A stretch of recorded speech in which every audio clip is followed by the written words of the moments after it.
Hello everyone, welcome back to a new episode of West of Loathing. Last time we left off, we did a bunch of side stuff. I know I got a new hat, I went to the place, I mind-splained. We did a few things.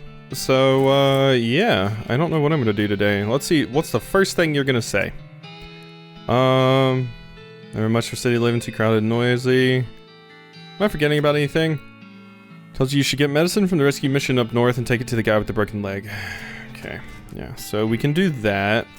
I also remember we got stuff for wandering last time. I still want a bone to potentially not fight this puppy. Catch a whiff of something that makes your eyes water. You trace it to its source, a vividly colored red shape hanging from the scraggly little plant. It must be the southwestern murder pepper that feller at the jewel was looking for. Hey! Your finger and thumb immediately start throbbing as you pluck the pepper. You toss into your rucksack before it can do any more damage. Well, there we go, that was super easy. Wander again. Ooh, Shaggy Dog Cave. Your keen eyes detect a secluded cave in the near distance. Exploring it would definitely be a good use of your time. Ooh, I might check that out. What if it has a bone? You know what, let's go to Shaggy Dog Cave. The Daveyard? Spot a cemetery on the horizon. The lettering over the gate says the Daveyard, which seems oddly specific. Okay, continue. Please. Okay, more cactus. Foraging. Uh-huh. Alright. Shaggy Dog Cave inside. There's a plaque bolted to the cave wall. Read it. Record of the events of the expedition to and into Shaggy Dog Cave, November 1887, as recorded by John Plackwright. Okay. Interesting. Thank you for your work, John. It's plaque bolted. Having acquired, through various and sundry means, a story which is interesting in its own right, but better saved for another time, a map purporting to lead to a large cache of jewels and ingots of precious metals hidden by the infamous highwayman and train robber Black Coal Jr. in the years before the cows came home, I, Jim Plackwright, along with 3 compatriots, whose these being Nathaniel Wyman, Cyrus Howard, and Douglas Watts, set out to find Shaggy Dog Cave and the aforementioned treasure. Okay, well it seems like you found it, considering the plaques are up here. Our equipment and provisions consisted of 1 cart and a horse to pull it, 4 additional horses to be ridden, 2 shovels, a spade, a mining pick, a large coil of rope, 1 large basket of eggs, as well as an assortment of other trail provisions and cookware. My own collection of blank plaques and engraving tools, 1 large and shaggy dog, and a butt fur. Okay. 2 shovels and a spade? Aren't a spade and 2 shovels the same thing? I mean, in RuneScape, a shovel is just called a spade, so I don't know, but whatever. Maybe it means like a trowel? I don't know why that would be done that way. There's a plaque bolted to the cave wall. After traveling for 2.5 days to the south and east, we arrived at a small town named Dirtwater, the largest settlement in the vicinity of Shaggy Dog Cave. Leaving the dog to watch the horses, the 4 of us entered the local saloon and each ordered a beer, except Sai, who was satisfied with water. I love riding my lantern. The barman provided our drinks as requested and then withdrew a small wooden box from underneath the bar, asking us if we'd care to witness something real interesting. Considering that we still had quite a few hours left to travel, we politely declined and asked him if he knew the way to Shaggy Dog Cave. He replied that he had never been there personally, but gave us rough directions, which correlated nicely with the notes on our map. Audio feels like weirdly loud now, but the music's down. I think it's just this cave music that's really loud compared to other things. Plaque bolted to the cave wall. Upon leaving the saloon, we discovered to our dismay that some unknown villain had tampered with our wagon. Fortunately, the only supplies missing were the butt fur and the entire basket of eggs, apart from one that Doug had concealed within a pocket for safekeeping. We also discovered that the dog had absconded with one of our horses, forcing Nate and Sai, after a drawing of lots, to share. Somebody stole all the eggs? This is quite detailed.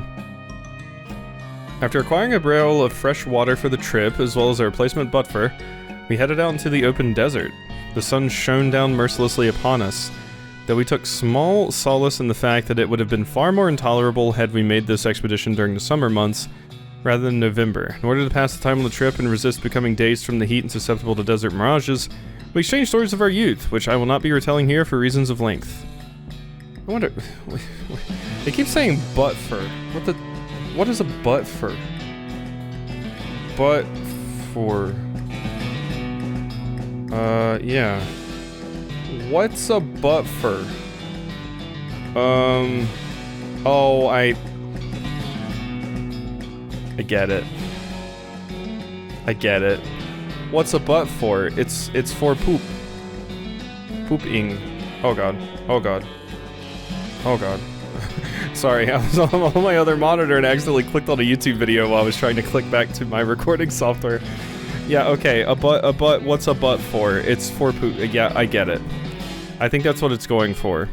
I was just looking up to see if it was some term I was unaware of, but... However, I'll relate to you 3 occurrences that happened to us during our trek through the desert. The first was 2 or 3 hours out of dirt water when Nate noticed a glint of sunlight upon a metallic object partially buried in the sand. This was revealed to be a brass oil lamp, a foreign design and manufacture, which fortuitously still contained a quantity of oil. Deciding this might come in handy, we stashed it in the wagon with our other tools. Well, I have an oil lamp. Now, what's so special about yours?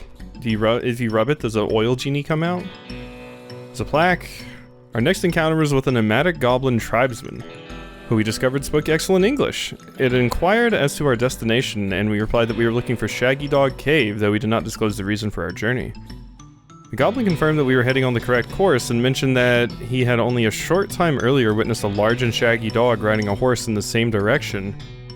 We all agreed that this is an unusual sight indeed, and continued on our way. What? Sometime later, we encountered a large adobe hut, occupied by 2 identical-seeming old men with wild hair and long white beards. They invited us to take shelter from the heat, which we gratefully accepted, and introduced themselves as hermits. It struck me as peculiar given that there were 2 of them, but I felt it would be rude to question them on that point. Uh-huh. Yeah, hermits usually live alone. One of the hermits confirmed that we were near Shaggy Dog Cave, and the other hermit confirmed that what his brother said was true. They also commented that they had seen a large and shaggy dog riding a horse in that direction. We all agreed that this is an unusual sight indeed. The hermits refreshed our water supply in exchange for our butt fur, and we continued on our way, excited to finally be nearing our goal. Are we there yet? After 2 more hours, we finally arrived at Shaggy Dog Cave, carefully keeping our excitement in check lest we become incautious. We unloaded our equipment and supplies from the wagon and took a brief respite in the cool shade of the cave entrance.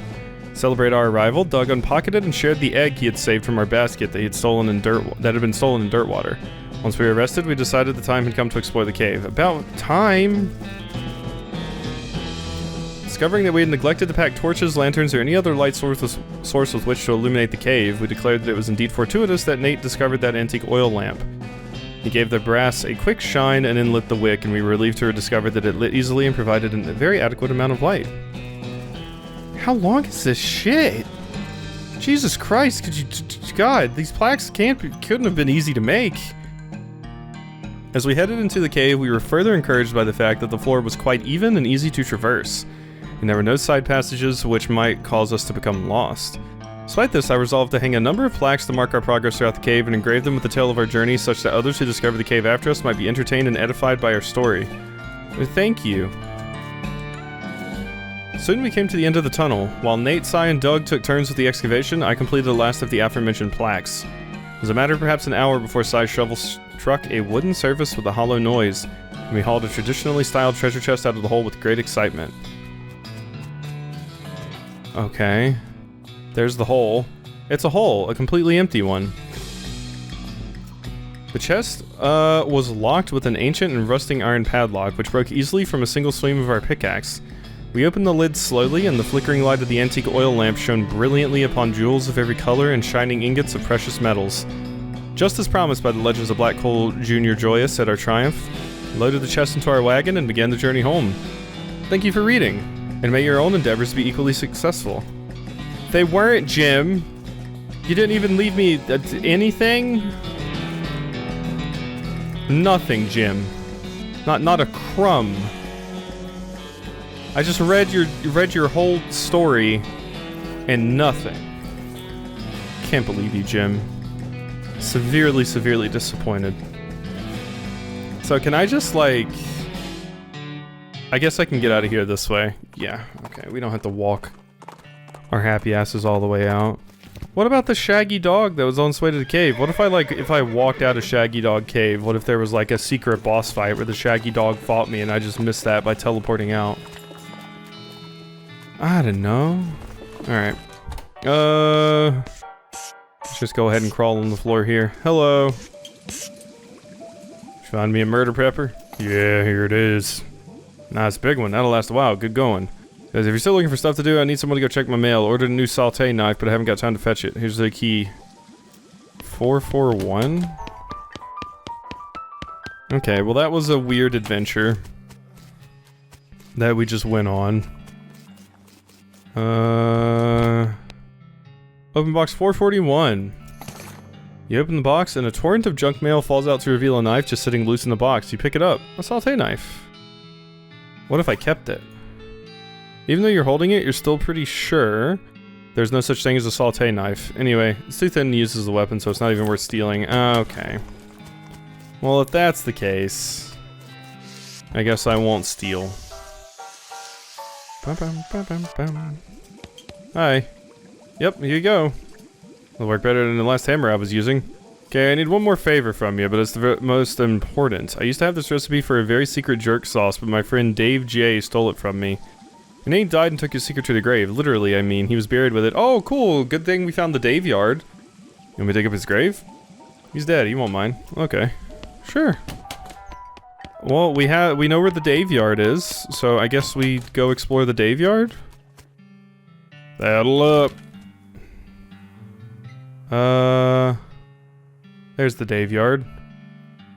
Dare I go back to Shaggy Dog Cave, even as just a joke?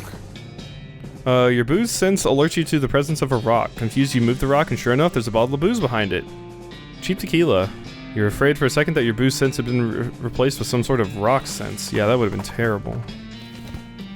Nothing. Just want to be sure. No, nothing. Okay, well that was a magnificent waste of my time. But we did it. Alright, to the Daveyard. Maybe there was some secret that I missed somehow that would have told me, hey, this is how you do this. Here lies Dave B. Died with his boots on, but not his pants. Oh, we're grave robbing the shit out of all of these assholes. Dig up the grave just to check the veracity of the epitaph. Sure enough, boots but no pants. I got brown boots. Look at those. What did they give me? +1 maximum AP! Aside from a light dusting of what looks like blue chalk, these boots are remarkably well preserved for having spent so much time in the grave. Look at that. Look at that. I'm great. Just got some dead person's boots.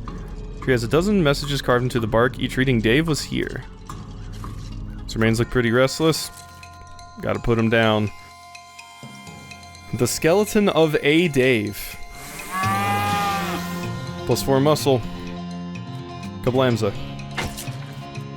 Yeah, you like that? Boom. Skeleton bone. That's what I want. You made the restless remains more restful. Good, that's what I wanted. I wanted a skeleton bone to give to the dog. Here lives Dave C. Went down in a theater.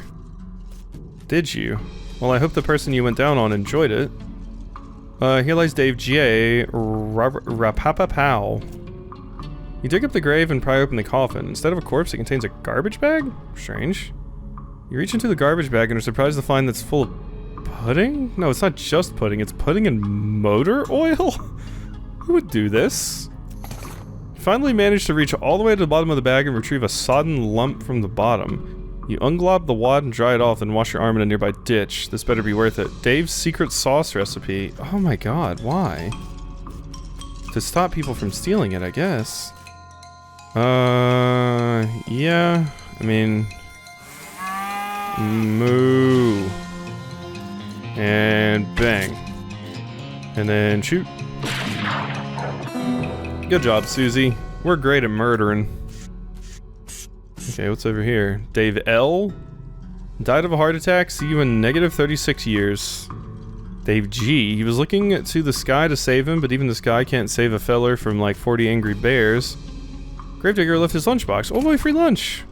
Vienna blood sausages and a thermos of spiked coffee, and they said there was no such thing.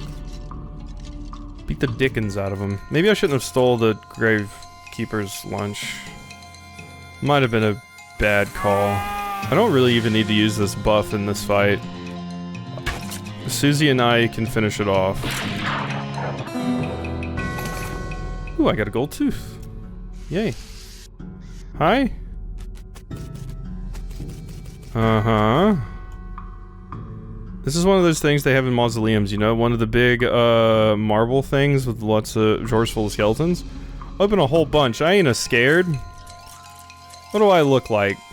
Not a scared, I can tell you that.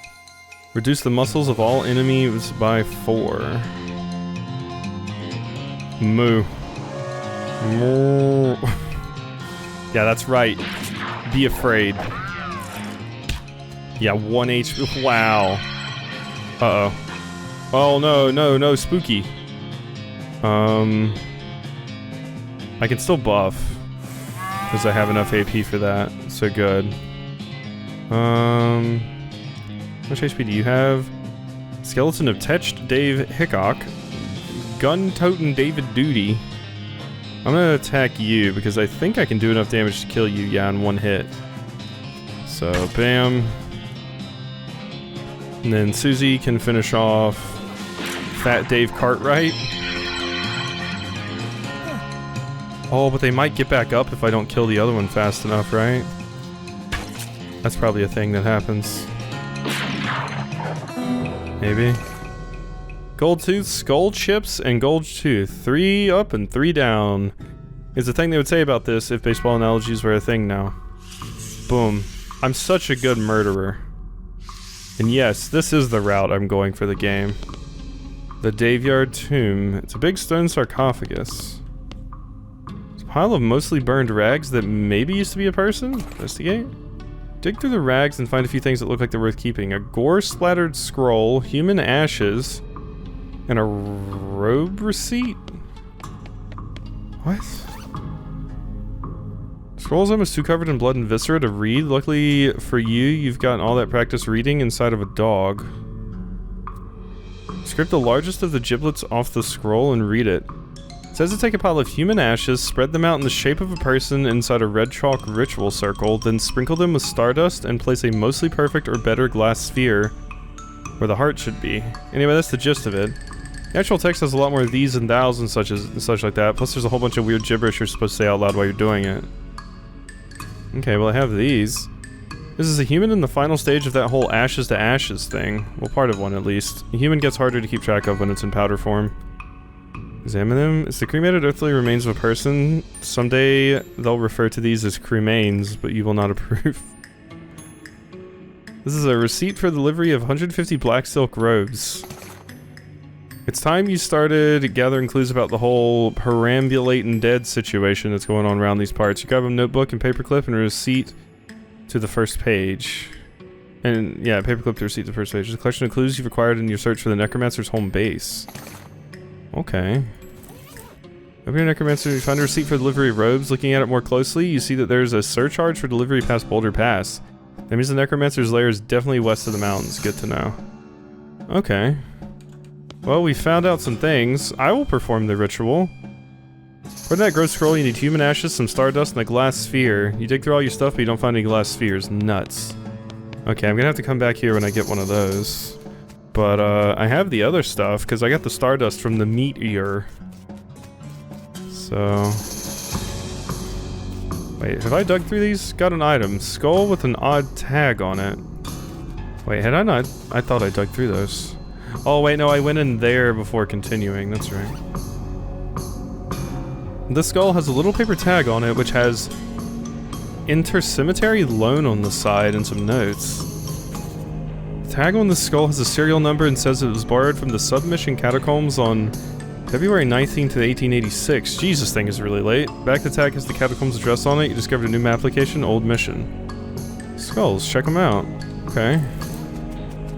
Well, there's one more thing I can do here. I wish I had the ability to, like, pin locations on the map saying that, like, oh yeah, I want to come back here at a later date. Let's go to the desert house now. I have a bone, so... Off the side of the trail, you see a covered wagon and a small family of settlers who look upset. Folks okay? On our way to Dirtwater, but our wagon went and broke down on us. It's rough. You're liable to get attacked by bandits out here, snakes, coyotes, or ghosts, or other things that basically live exclusively on stranded travelers. Something you can do to help us? Give them a ride? Alright, I'll give you wait a minute, you got 2 horses hitched to this wagon. Why don't you just ride the horses? What? Know how to ride a horse, don't you? Just ride Dirtwater. But these are cart horses. Oh, for the love of... Ask Susie to fix the wagon? Does you know about wagons and stuff? Think you can fix it? Reckon. Susie crawls under the wagon and pokes around for a moment, then reappears and chucks a dead rat over her shoulder. Rat in your carburetor. She'll be fine now. Oh, thank you so much. Groovy. House in the desert. Okay, so bone. There better be an option to distract the puppy with a bone. That is what I waited for. Weigh your options. Give the dog a bone. Boom. With a knick-knack paddywhack, you achieve your aim. The dog begins contentedly gnawing on the human femur. Good for him. See, that's exactly what I wanted. I'm glad that it ended up working out. Hinges on this gate are really rusty. If you open it, the bandits inside are definitely gonna hear it. Oil the hinges, let them hear it. Oil the hinges. Use the last bit of oil in the can on the rusty hinges. The gate swings open easily. I'm gonna do all of this and just get caught anyway, aren't I? Is there anything over here? It doesn't look like it. Alright, let's just go in here and see if we can get the drop on some fools. You creep up onto the door. You can hear the gang inside. You notice that the door jamb is busted, probably from being kicked in. There's a crude hasp made of bent nails on the door. Looks like the bandits just have been locking it with a padlock from the outside when they leave. Pound on the door, lock them in, back off for a bit. Back off for a bit? I mean, I think I want to fight them. Pound on the door. Locking them in would be kind of hilarious, I guess, but then I wouldn't be able to get the loot inside, right? And wouldn't they, like, starve to death? I would rather stab them in open combat, I think. Pound. Got the jump on them. Okay. Rufus Roughhouse, Coffrey House, Art House. Okay. Well, all of them are using guns, so there's unfortunately no enemy. They're not in like the same rows. I don't think reducing muscle is going to be worthwhile, so time for me just to do one of these. It wasn't enough to kill even. Damn. I can take it. Never take us alive, and we'll never pay for this house. Wow, you guys do not have great accuracy, huh? Kablama. Kaboom. Oh wow, you're really bad at this. Oh, I feel bad actually. I'm sorry. Justice has been served to the Old House Gang. 33 XP, a bag of ears and such. Desert gains 6 gun. Cool. How good is that? +1 Moxie? Fancy 6 gun. You might even go so far as to say, as I rated a 7 gun. I see. I mean, that's better than my other one, just because this one actually gives me stats. So the toilet pistol will go away. Bag of ears. You didn't feel like carrying the entire house in the desert game back to town, so you just took a few bits. Yeah, that makes sense. Oh, can I not go in the house anyway? Oh. I was hoping I would just be able to go in anyway. Yeah, that was the whole reason I didn't lock the door, was like, I wanted to be able to go in the house after I defeated them. August wandered off in search of better masters. Okay, so let's go. Back to Dirtwater. Howdy there, I'm Wandering Sally. Howdy Sally, I'm Quasi, what's your line? Trading? I wander around all these lands just like it says on the label, and I buy this a little here and sell a little there and make my way. Care to see the wares? Sure thing. Wandering Sally's camp out. Toasty. Okay, you sell apple, bar of soap, Can kill a lot of goblins at once, but it takes a while? Lucky marigold. This item goes on my lapel. Pickaxe provides the option to mine in some places. I am missing a pickaxe, aren't I? Did my old pickaxe break? Work boots. +1 maximum AP and +1 armor. Do I have anything worthwhile to just sell? I don't think I have any like duplicates of many things. And I want to keep some of the items that don't just straight up say get rid of it. I'll sell a mug of beer. Cactus beer. And the rest of the stuff I want to keep. I'm being kind of a hoarder right now. But yeah. I'm gonna buy the soap. Maybe I'll need it for something. So we'll buy that. I can't afford a pickaxe. I don't think I want anything else here. But hey, this place is just permanently accessible to me now, it seems. So that is cool. Off to Dirtwater. You stumble across an overturned stagecoach. Flip it over. You must use strength and set the stagecoach right side up. It's still an abandoned stagecoach, but it's less than an eyesore. There you go. Yeah. Okay, so I gotta go turn in to the jail. Give her what's left of the Desert House Gang. Well, this is certainly a bag of severed ears and teeth and such. Which gang was this? House in the Desert Gang. Take your word for it. Good job. Hey! The Potemkin Gang for unlicensed civil engineering and flaunting of construction regulations. Last seen in an unregistered settlement north of Dirtwater. Poster shows the location of the suspicious city the gang is hiding out in. Want to check it out? Sure. Note the location and resolve to bring these unlicensed builders to justice. And then yeah, that one I already have. Alright, cool. I don't think I really need to do much any of these other places at the moment. I do have 1,000 now. God, we have so many items to investigate. Or areas to investigate, rather. You hear a groaning noise a short distance away and investigate. A cowpoke is sitting against a rock with his leg bent in a way that seems incorrect. What happened? Dang horse threw a rod and I fell off. I got busted one of my dancing arms. Am I ride back to Dirtwater?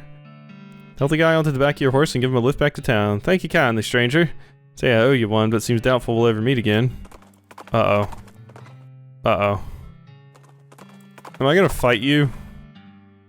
You find a pair of saddlebags slung over a tree branch. Stenciled letters on the side read, property of Fort Alldead Library.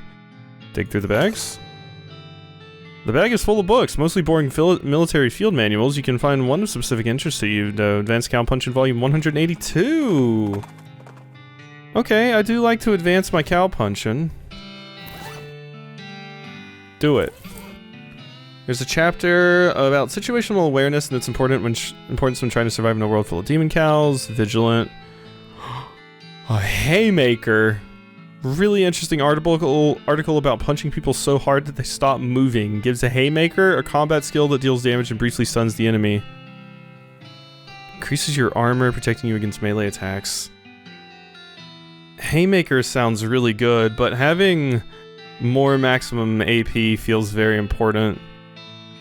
So, ever vigilant. Yeah. You shoot the book into pieces because you don't trust it or anything else anymore. Alright. That seems good to me. Let's leave and then like come back into town just to make sure it saves. So. Alright, there we go. And this is how we're looking right now. I have 338 unspent XP because I didn't spend any of my XP this entire episode. So, and I think I built some up last time too. Move at your foes. Reduce muscle, reduce muscle. Beef up just seems really good. Like, it's basically free. So I'm gonna get beef up. Gore, I will wait on. It does increase the damage, but... Oh no, I didn't mean to press gumption. I was just trying to click on it like this, but accidentally pressed the button. Can you undo? I don't think you can. I mean, I probably would have needed it at some point, I guess, but... Tough customer. That's just extra attack damage, extra attack damage. And Dickerin. Discounted stores, gimme. Okay, there we go. Yeah, I didn't mean to put that point in the gumption, but it's fine. Like I said, we might have needed it at some point anyway, so. Alright, cool. Hope you enjoyed this episode of West of Loathing, and I'll see you next time for some more.